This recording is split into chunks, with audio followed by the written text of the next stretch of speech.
वालेकुम students, this is your teacher Mariam ji. आज हम जो नेक्स्ट टॉपिक पढ़ने लगे हैं वो है deforestation.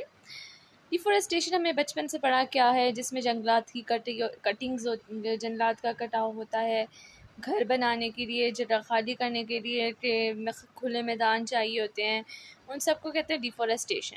Deforestation means clearing of forest, मतलब फॉरेस्ट को हटाना बाय नेचुरल कॉजेज़ और humans.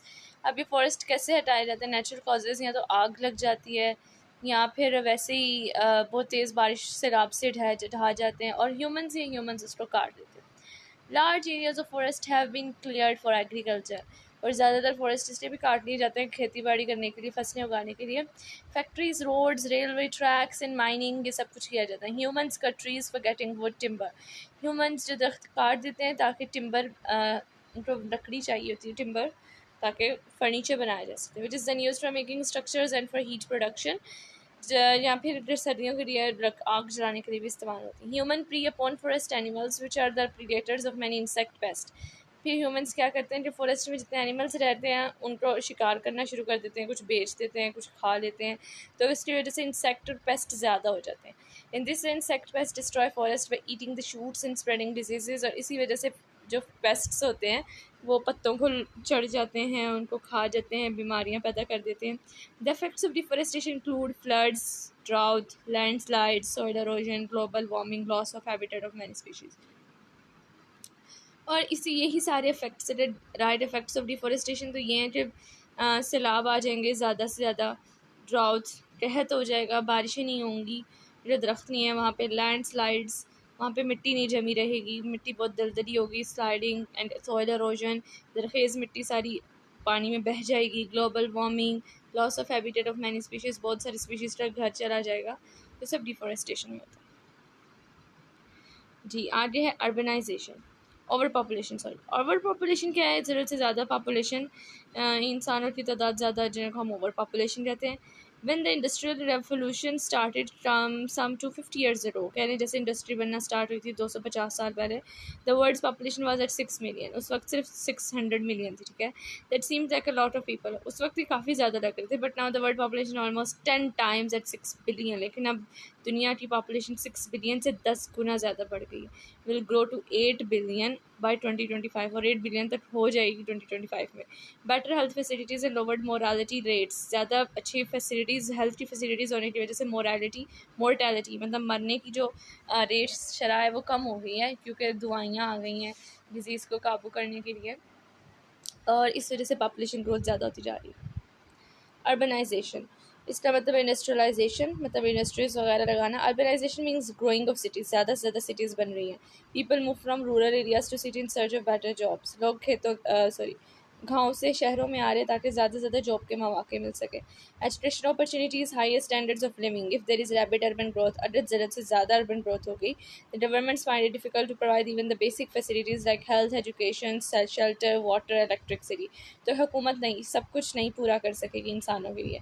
Most of the migrants in cities do not find good jobs, और बहुत सारी सिटीज़ में भी ऐसे लोग होते हैं जिनको जॉब नहीं मिल रही होती है, and become the part of urban poor, और वो शहर में गरीब रह जाते हैं, मतलब urban poor. There is over crowding in schools and hospitals, बच्चों की तादाद बहुत ज़्यादा स्कूल्स हॉस्पिटल्स में रहती है। The slum areas increase in number people live there, are greater risk of diseases, गंदे इलाके स्लम एरियाज बोलते हैं जहाँ में नालियाँ वगैरह बहुत ज़्यादा होती हैं, ठीक है, यहाँ फिर गटर्स खुले हुए होते हैं, तो कहने हैं कि वहाँ पे लोग इतने ज़्यादा हो जाते हैं जिसकी वजह से बीमारियों का नुकसान भी बहुत ज़्यादा, चांसेस बहुत ज़्यादा, रिस्क ऑफ डिजीज़ बहुत ज़्यादा हो जाते हैं। Urbanisation is a global problem, कह सिर्फ एक कंट्री की बात नहीं है, पूरी ग्लोब की प्रॉब्लम, पूरी दुनिया की प्रॉब्लम है। And can not be stop but it can be manage, लेकिन रोकी नहीं जा सकती, लेकिन मैनेज ज़रूर की जा सकती। The current level of urbanisation in Pakistan is about 32%, Pakistan में तकरीबन 32% अर्बनाइजेशन होगी है, मतलब 32% लोग देहात से शहरों में आ गए हैं, which is not high by global standards, ये बाकी मुल्कों की निस्बत तो ज़्यादा नहीं है। Plan urbanisation can solve many problem, लेकिन एड्रेस टू प्लानिंग के साथ किया जाए तो बहुत सारी मुश्किल हल हो सकती हैं।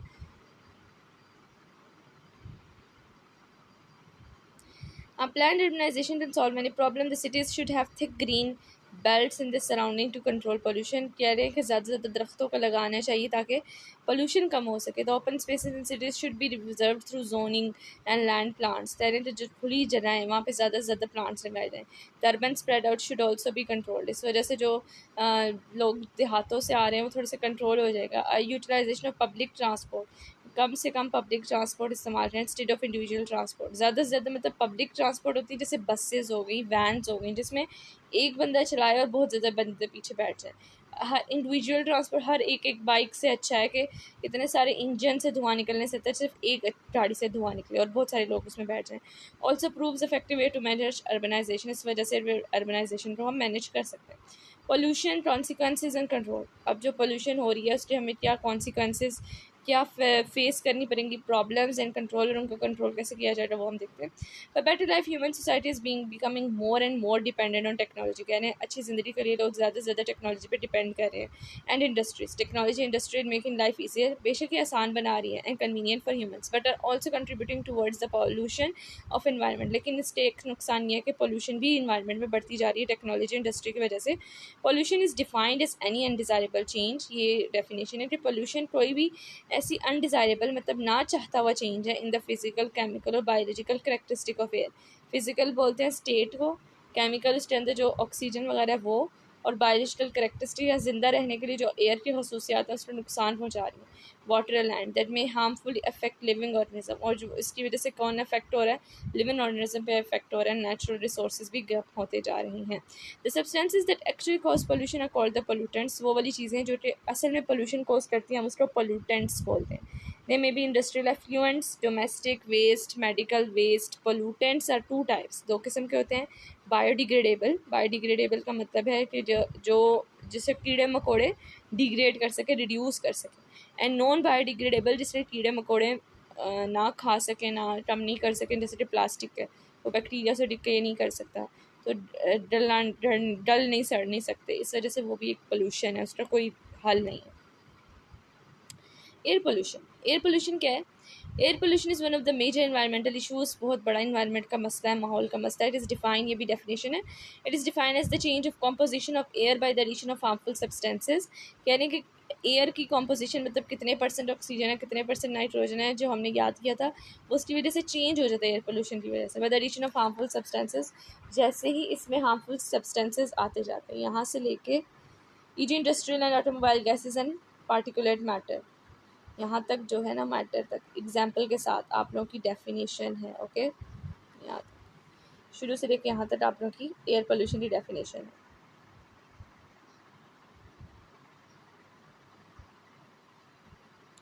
उसके बाद है all sources of air pollution are related to human activities. लेकिन ये एयर पोल्यूशन हो किसकी वजह से रही है? ह्यूमन, इंसानों के कामों की वजह से. Burning of coal produces lot of smoke. जब हम कोयला जलाते हैं बहुत ज़्यादा धुआं निकलता है. Dust. Whereas burning of petroleum produces sulphur oxide. अब जो हमारी गाड़ियों में पेट्रोल जलता है उससे क्या बन रहा है? Sulphur dioxide. In addition to these air pollutants include carbon monoxide, carbon monoxide, carbon dioxide, nitrogen oxide, hydrocarbon, particulate matter. ये सारी चीज़ें निकलती हैं हमारी गैस, हमारी पेट्रोलियम से. And traces of metals. Different industrial produce air pollution the following वे. अब बहुत सारी इंडस्ट्रीज़ भी कुछ ऐसे केमिकल्स हवा में रिलीज़ करती हैं जो एयर पोल्यूशन कॉज करते हैं, जिसमें ये है in the following way. Fertiliser industries release oxides of sulphur nitrogen. जहाँ पे खाद बनती है, फर्टिलाइजर बनते हैं, वो क्या रिलीज़ कर रही है? Sulphur, nitrogen, hydrocarbons, particulate matter and fluorine. Thermal industries जो कोयले पे चलती हैं are coal based and their pollutants are fly ash. वो क्या अपने अंदर से निकालती हैं? Fly ash, soot, sulphur dioxide. ये सारे काम हार्मफुल केमिकल्स हैं. टेक्सटाइल इंडस्ट्रीज जिसमें कपड़ा बनता है, release cotton dust, nitrogen oxides, chlorine, smoke and sulphur dioxide. Steel industries release carbon monoxide, carbon dioxide, sulphur dioxide. मतलब ये बहुत सारी इस तरह की परसेंटेज है गैसेस की जो हवा में चली जाती है, और एयर की कॉम्पोजिशन, एयर के अंदर जो गैसेस की परसेंटेज है उसको ख़राब कर देती है. आप लोगों का अब ये भी आ सकता है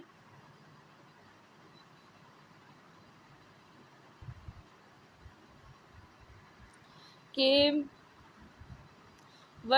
विच industries release which type of gases. कौन सी इंडस्ट्री कौन सी टाइप ऑफ गैसेस निकालती हैं? तो ये फर्टिलाइज़र से लेके आप लोग कोई भी दो इंडस्ट्रीज़ के बारे में लिख लें. फर्टिलाइजर इंडस्ट्री या थर्मल इंडस्ट्री, कोई भी दो इंडस्ट्रीज़ के बारे में लिखना है। ओके, नेक्स्ट देखते हैं हम।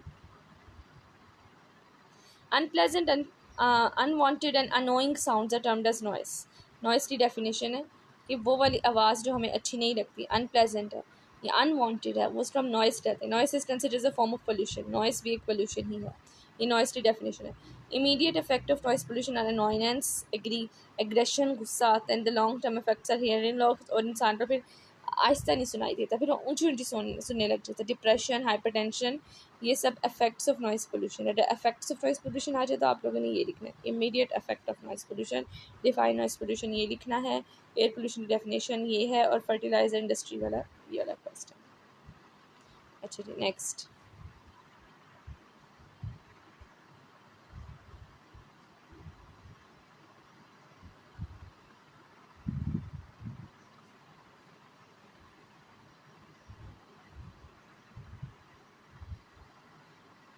हाँ जी, आगे इफेक्ट्स ऑफ एयर पोल्यूशन। अब क्या इसकी क्या असरात है, इफेक्ट क्या है।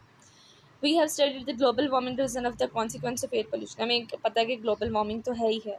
Other effects of air pollution are smoke formation. Smoke जो सर्दियों में हम कहते हैं स्मोग है, ये फोग नहीं है उसका, वो भी बहुत बड़ा है। एसिड रेन भी होती है एयर पोल्यूशन की वजह से। ओजोन डिप्लेशन, हमारी ओजोन भी ख़राब होती जा रही है, ओजोन लेयर जो हमें अल्ट्रावायलेट रेडिएशन से बचाती है। Control of air pollution. अच्छा जी, सबसे पहले हम देखते हैं इफेक्ट्स ऑफ एयर पोल्यूशन क्या है। स्मोक फॉर्मेशन में क्या चीज़ है। When pollutants like hydrocarbon and nitrogen oxides combine in the presence of sunlight, smoke is form.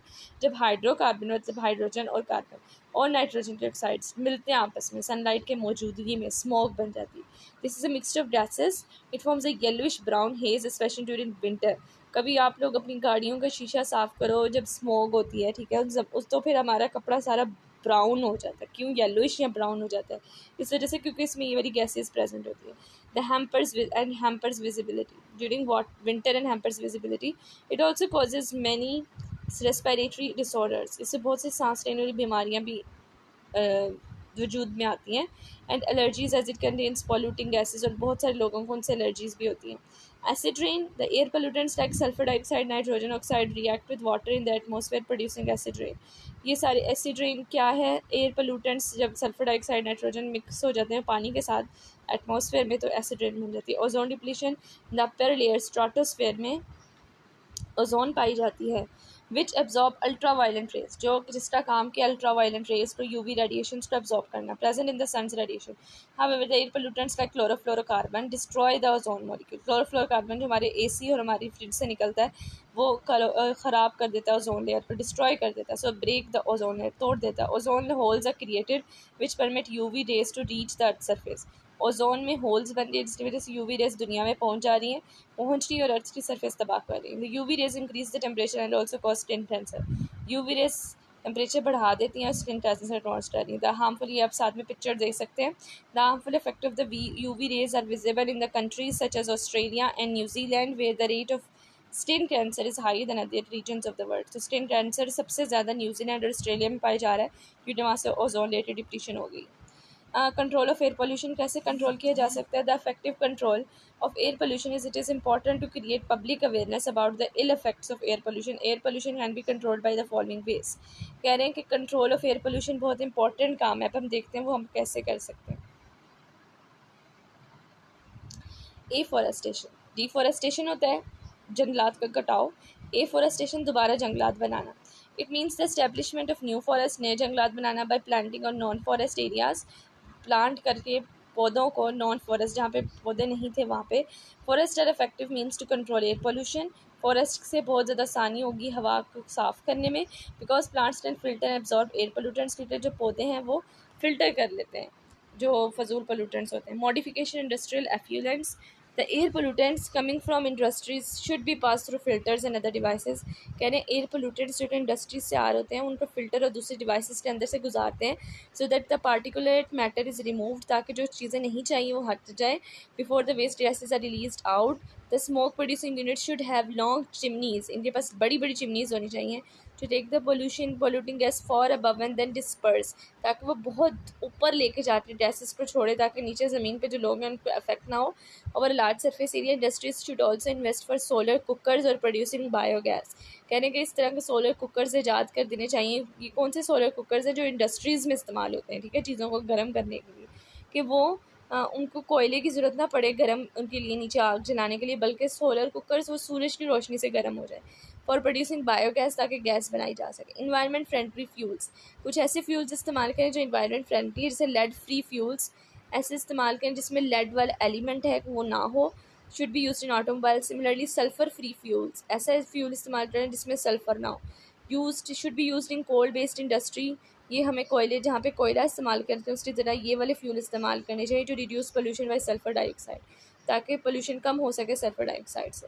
I hope so आपको मेरी बात अच्छे तरीके से समझ आई होगी। कोई भी क्वेश्चन पूछना है तो आप कमेंट सेक्शन में पूछ सकते हैं। Please like share and subscribe my channel. अल्लाह हाफिज़।